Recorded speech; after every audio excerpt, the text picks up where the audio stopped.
Assalamualaikum warahmatullahi wabarakatuh. Hamdan syukran lillah, para pencinta pelurusan sejarah peradaban Nusantara yang dimuliakan Allah.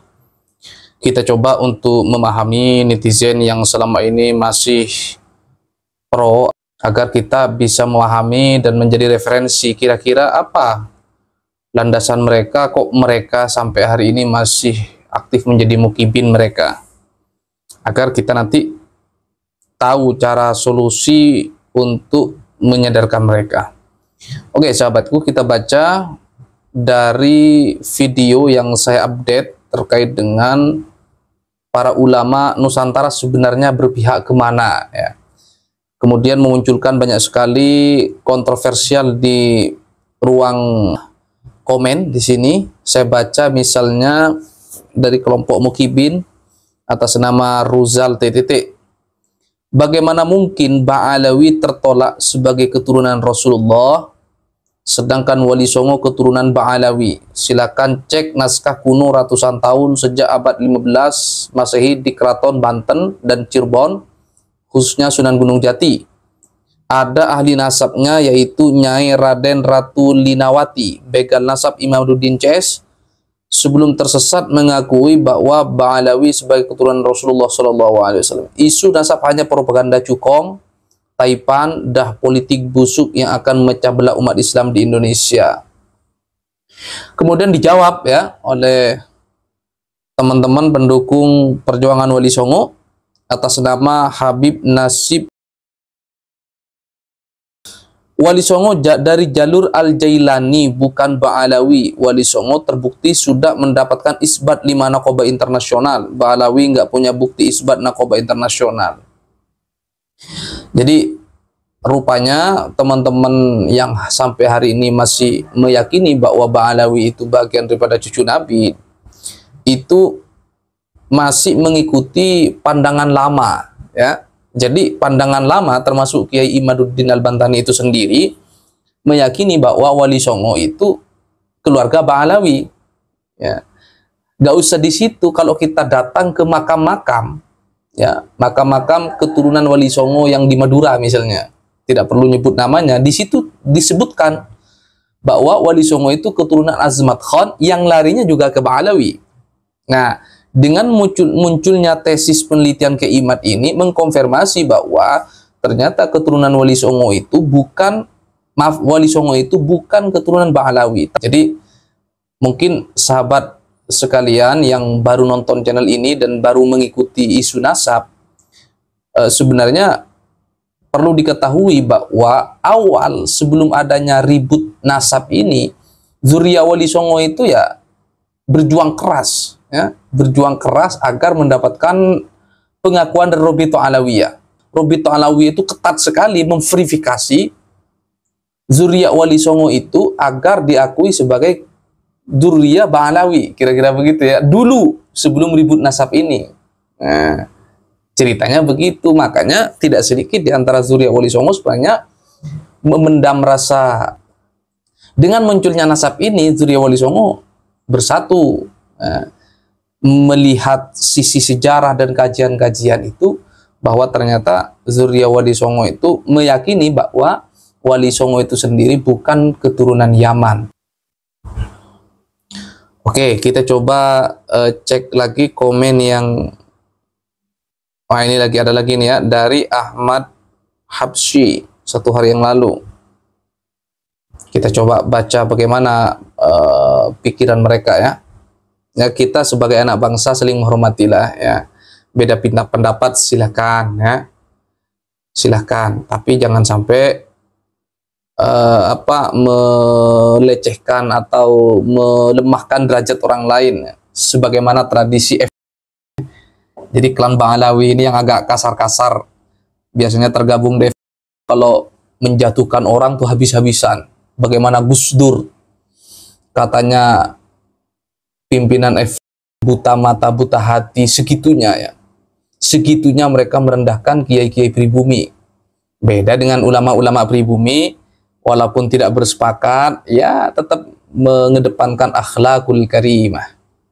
Kira-kira begitu saudara ya. Jadi tolong di kolom komentar channel Santri Kota kalau bisa tetap mengedepankan akhlakul karimah. Yang berbeda kita biarkan, mungkin masih belum sadar, mungkin belum kebuka hatinya, mungkin yang dibaca hanya satu buku saja, yaitu bukunya orang-orang Yaman. Makanya kalau baca buku jangan hanya baca bukunya orang Yaman, semua buku dibaca. Semua buku dibaca, semua referensi dibaca, nanti dibandingkan satu mana yang lebih akurat, mana yang lebih bagus ya. Agar wawasannya terbuka. Coba kita cek komen selanjutnya ya. Sinyalnya agak lemot ya. 1 juta%. Nah ini kan 1 juta%. Ini update dari Ahmadi. 1000% kami tidak percaya imat seorang kiai sampai kiamat. Ilmunya tidak terbukti, bicaranya semua caci maki. Ini pasti muhibbin ya. 1000% kami tidak percaya iman. Jangan begitu saudara ya. Saya sendiri channel Santri Kota, semua buku kita baca. Bukunya Bang Alawi kita baca, bukunya yang anti Bang Alawi kita baca. Nanti kita bandingkan. Kalau ada kata-katanya Kimat yang tidak masuk akal, saya juga bantah. Gitu loh. Jangan fanatik buta ya. Jangan fanatik buta. Kecuali misalnya yang dipertanyakan keaslian Al-Qur'an. Nah, kita wajib itu sudah. Jadi doktrin ya. Kita wajib mengikuti doktrin itu karena kita memiliki iman. Tapi kalau urusan nasab, silakan aja meyakini atau tidak meyakini silakan. Tapi kalau bisa jangan tampil dungu lah. Semua referensi dibaca. Saya sendiri membaca ya. Bantahan-bantahan dari keluarga Klan Ba'alawi juga saya baca. Ya, tulisannya Kimat juga saya baca. Dan nggak saya telan mentah-mentah. Saya tidak fanatik Kimat. Saya sendiri fanatik kebenaran. Kira-kira begitulah. Kalau Kimat, kalau salah ya kita nggak saya ikuti. Tidak perlu diikuti. Kalau benar kita ikuti. Kita ini pro kebenaran, bukan pro orang ya. Teman-teman semuanya ya. Jadi sekali lagi kita pro ilmu pengetahuan, bukan pro orang. Kalau pro orang biasanya pusing kita. Kenapa? Ya namanya orang mahalul khoto' wan nisyan. Sama-sama punya potensi salah. Kimat juga punya potensi salah. Habib juga tidak maksum. Kenapa? Yang maksum hanya Rasulullah SAW, kecuali memang Syiah. Nah, kalau Syiah itu meyakini bahwa imamnya itu maksum. Jadi kalau ada orang meyakini bahwa ada yang maksum selain Nabi, jangan-jangan akidahnya di situ ya. Maka dari itu teman-teman, mari kita cerdas. Santri harus cerdas ya. Jangan langsung percaya 100% sama siapapun. Kita pelajari dulu, dibaca ya. Kira-kira motifnya orang nulis ini apa gitu loh. Awal-awal saya juga meragukan Kimat, awal-awal ya. Awal-awal saya juga meragukan Buswat Pleret dan kawan-kawan. Jangan-jangan ini mainannya mainan kira-kira gitu ya. Awal-awal saya meragukan, makanya saya lama loadingnya, saya nggak langsung percaya. Waktu bikin Haul Wali Songo di Istiqlal, saya masih ragu-ragu dengan kelompoknya Kimat itu, jujur aja. Saya cek lagi, saya baca lagi. Tesisnya saya baca berulang-ulang. Kemudian bantahan dari Gus Romel dan kawan-kawan saya baca juga. Kemudian manuskrip-manuskrip yang ditonjolkan oleh Kiai Nur Ihya juga saya baca. Saya tidak fanatik Kiai Nur Ihya.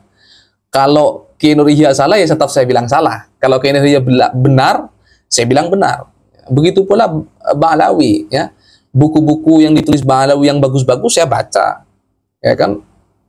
Tapi yang menyesatkan, yang banyak penyelewengan di dalamnya ya nggak saya baca, ngapain kira-kira begitu. Karena saya ini pro pengetahuan, saya ini pro ilmu, saya pro Islam, bukan pro orang ya. Semua orang boleh berpendapat, semua orang boleh berargumentasi, tapi saya juga punya prinsip dan saya punya pilihan. Kalau suatu saat misalnya ada temuan manuskrip terbaru yang memvalidkan Ba'alawi betul-betul cucu Nabi, ya kita terima. Tapi sampai hari ini belum ada. Yang ada hanya bantahan-bantahan, framing-framing, caci maki dan lain-lain. Makanya saya berharap kalau misalnya klan Ba'alawi ini ingin membantah tesis Ki Imad, ya jangan pakai caci maki, karena kalau pakai caci maki justru orang semakin nggak percaya, karena masyarakat Nusantara nggak bodoh-bodoh amat. Saya berharap nanti pakai bukti-bukti empiris, ya, tes DNA, kemudian cari manuskrip-manuskrip yang bisa menjadi bantahan, cari tulisan-tulisan yang menjadi data pembanding sezaman, agar masyarakat betul-betul paham. Saya ini kuliah capek-capek, ya. Kenapa saya ikut-ikutan mendiskusikan persoalan nasab ini? Penting, karena menurut saya sejarah Nusantara sudah terlalu jauh dilencengkan. Sejak era penjajahan, sejarah Nusantara sudah dibelokkan kemana-mana, apalagi ditambah dengan pembelokan oleh oknum-oknum saudara-saudara kita yang datang imigran ini. Maka dari itu, kepentingan saya satu, meluruskan sejarah Nusantara, meluruskan sejarah Islam. Seandainya mereka ngaku-ngaku cucunya orang yang tidak ada kaitannya dengan agama yang kita cintai, ya biarin aja, ngapain? Karena mereka ngaku-ngaku cucu Nabi, saya berkepentingan jangan sampai semua orang nanti ngaku cucu Nabi hanya menggunakan klaim-klaim, ya, kemudian dijual atas nama Nabi. Saya tidak mau itu. Silahkan mengaku cucu Nabi, tapi ada referensi. Kalau misalnya saudara-saudara kita dari Yaman ini tetap kekeh, ngotot, saya ngaku cucu Nabi, silakan, nggak apa-apa. Tapi jangan kampanye. Buat keluarganya sendiri, bikin haul sendiri, ya, bikin rotib sendiri. Nggak usah kampanye kepada masyarakat yang awam itu, karena masyarakat awam tidak tahu, tidak banyak belajar sejarah, ya. Maka dari itu kepentingan saya sekali lagi, teman-teman, saya hanya ingin mengajak para santri ini cerdas, membaca semua referensi, membaca semua buku, mendengarkan semua kanal YouTube yang hari ini lagi berdebat, berdiskusi. Nanti baru kita nilai. Channel-channel yang mendukung Baalawi, channel-channel yang anti Baalawi, dengerin aja semua. Cari bukti-bukti yang lain. Baru nanti kita ngambil kesimpulan. Begitu saudara, ya. Jadi sekali lagi saya mengajak kepada para santri, buang otak kedunguan, mari kita cerdas, mari kita memperbanyak literasi dan membaca agar kita tidak tersesat dan tidak salah di dalam memilih. Dan yang paling akhir, apa yang kita lakukan ini sama sekali tidak ada kebencian dalam hati. Tidak ada kepentingan apapun. Apa yang kita lakukan semata-mata untuk mencari kebenaran, meluruskan sejarah peradaban Nusantara, meluruskan sejarah peradaban Islam, dan kita tentu yang paling utama dari diskusi atau perdebatan kita ini adalah ingin menjaga kemurnian nasab Rasulullah SAW, ingin menjaga kemurnian sanad Rasulullah SAW, ingin menjaga kemurnian Nabi Muhammad SAW sebagai seorang Nabi, sebagai seorang Rasul yang maksum, yang terjaga dari kemaksiatan-kemaksiatan, yang akhlaknya adalah uswatun hasanah, menjadi contoh bagi seluruh masyarakat di dunia. Kalau ada orang arogan, kalau ada orang yang sok-sokan mengaku cucu Nabi, kita boleh saja tidak percaya. Kenapa? Harusnya orang yang mengaku cucu Nabi menggambarkan akhlak yang dicontohkan oleh Rasulullah SAW. Hadanallahu wa iyyakum ajmain. Assalamualaikum warahmatullahi wabarakatuh. Sampai jumpa.